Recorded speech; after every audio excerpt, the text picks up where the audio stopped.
Legal arguments taking place over the constitutionality of the Boundaries Report. Good evening, Bahamas. I'm Altaviz Munnings, and welcome to the Bahamas Tonight, the National Report. It's always good to see you. Lawyers argued for more than 2 hours today over the constitutionality and legality of the Boundaries Review. This court action comes as two opposition members say the report came too late, and they feel the boundary changes give one party an unfair advantage over the other.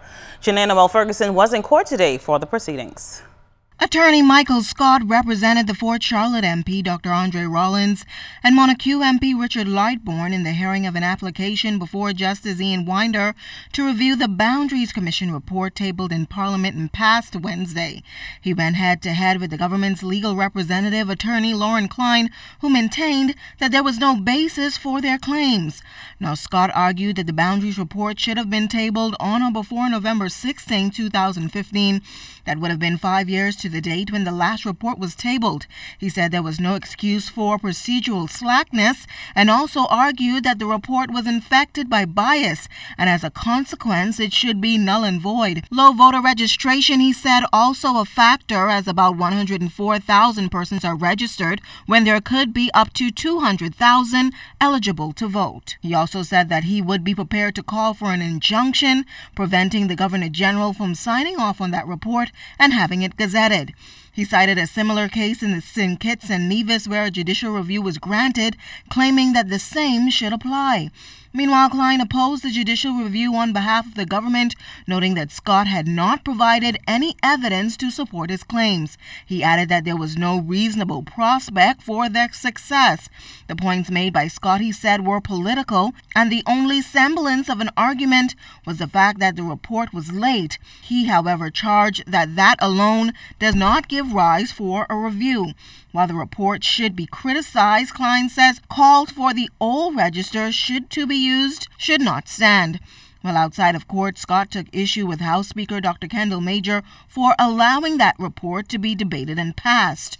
Rollins expressed similar views. But I believe that the Speaker has lost any appearance of impartiality or neutrality. And the mere fact that we have, per our Constitution, a commission that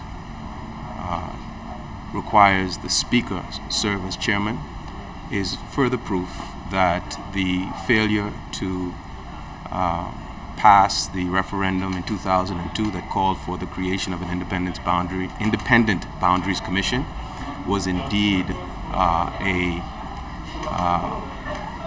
something that was a disservice to our democracy. Now, Scott has promised to provide the court with the latest copy of the voter register and that letter tabled by St. Anne's MP Hubert Chipman, who said that what was tabled was not what he agreed to. Meantime, in Parliament yesterday, Government Commission members stood firm, saying that they unanimously agreed to the report, which was signed, and no changes were made except for a name change.